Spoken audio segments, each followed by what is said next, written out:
वो जिसके हाथ में छाले पैरों में बिवाई है, उसी के दम से तो रौनक आपके बंगले पर आई है। आदम गोंडवी का आज ये शेर याद आता है क्योंकि इस देश में मजदूरों की जो हालत है लॉकडाउन के दौरान, वो कहीं ना कहीं हम सबको अंदर से तोड़ कर रख दे रही है। रोज, लगभग हर रोज इस तरह की खबरें आ रही हैं कि मजदूर जो हैं वो बहुत परेशान हैं, बहुत मजबूर हैं। लॉकडाउन की वजह से उनका काम धंधा चौपट हो गया है।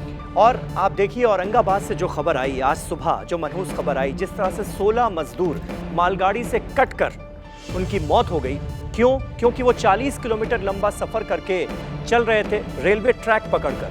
साधन था नहीं आने जाने का और उनको ये खबर मिली कि एक ट्रेन चलाई जा रही है जो कि औरंगाबाद से मिलेगी, तो औरंगाबाद की तरफ ये बढ़ रहे थे। जालना की एक फैक्ट्री में काम करते थे और उसके बाद 40 किलोमीटर लंबे सफर में इतना थक गए कि रेल की पटरी पर ही सो गए।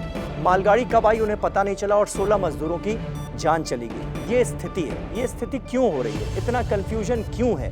क्यों नहीं मजदूरों तक सही इंफॉर्मेशन पहुंच पा रही है? ये अपने आप में एक बहुत बड़ा सवाल है जिसको लेकर सरकारों को मंथन करने की जरूरत है और सही तस्वीर देश के आम लोगों तक पहुंचाने की ज़रूरत है, मजदूरों गरीबों तक पहुंचाने की ज़रूरत है, क्योंकि कन्फ्यूजन बहुत है जिसका खामियाजा मजदूरों को भुगतना पड़ रहा है। और ये सिर्फ एक बात नहीं है, औरंगाबाद में तो जान चली गई इसलिए आज पूरा भारत उसकी बात कर रहा है। हर रोज़ इस तरह की घटनाएं सामने आ रही हैं जो ये साफ जाहिर कर रही हैं कि जो इस देश का मजदूर तबका है, जो मजदूर वर्ग है, वो बहुत ज़्यादा परेशान चल रहा है। जम्मू के कठुआ की मैं आपसे बात करना चाहूँगा। जम्मू के कठुआ में जो कपड़ा मिल के मजदूर हैं उनको सैलरी नहीं मिली, सैलरी मिली तो कट कर मिली। लॉकडाउन की वजह से वो मजदूर मिल के अंदर ही मौजूद थे, कहीं आ जा भी नहीं सके, तो उनके जो कमाने खाने की सारी व्यवस्था थी उस पर पूरी तरह से पाबंदी लगी हुई थी। आज उनके सब्र का पैमाना छलक पड़ा। आज उन्होंने मिल के बाहर जमकर विरोध प्रदर्शन किया, यहाँ तक कि जब उनकी नहीं सुनी गई तो उन्होंने पथराव कर दिया।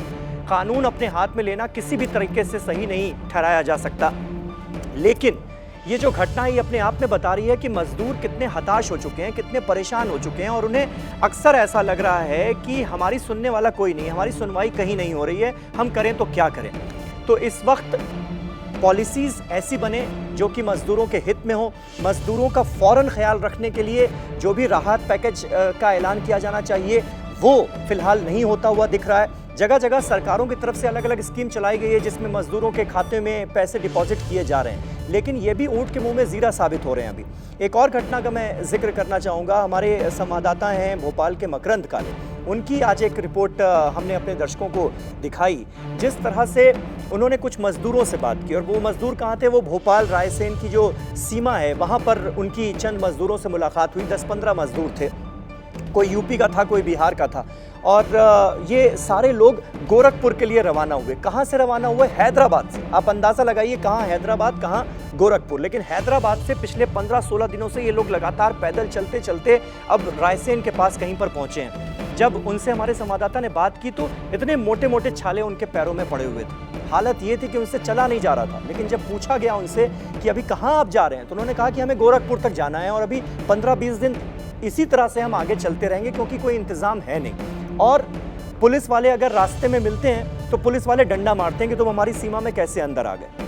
ये जो औरंगाबाद की घटना हुई रेलवे ट्रैक पर, वो भी इसी वजह से हुई क्योंकि वो सड़क पर जहाँ चल रहे थे तो बॉर्डर जैसे ही क्रॉस करते थे मजदूर तो उनको डांटा जाता था, उनको मारा जाता था कि तुम आ कैसे गए यहाँ पर। इसीलिए उन्होंने रेलवे ट्रैक का रास्ता अख्तियार किया और रेलवे ट्रैक पर देखिए ये हादसा हो गया। तो लगातार इस तरह की घटनाएं सामने आ रही है। बेंगलोर का भी एक वाकया है, वहाँ पर भी मजदूरों को सैलरी नहीं मिल रही, उनके सामने खाने कमाने का संकट पैदा हो गया है, तो वहाँ पर भी वो लोग सड़कों पर निकल आए। जगह जगह से ये तस्वीरें सामने आ रही हैं कि और ये साफ हमें बता रही हैं कि मजदूरों की परेशानियों का हल हमें निकालना पड़ेगा, उनकी सुनवाई करनी पड़ेगी, नहीं तो स्थिति बहुत भयावह हो सकती है।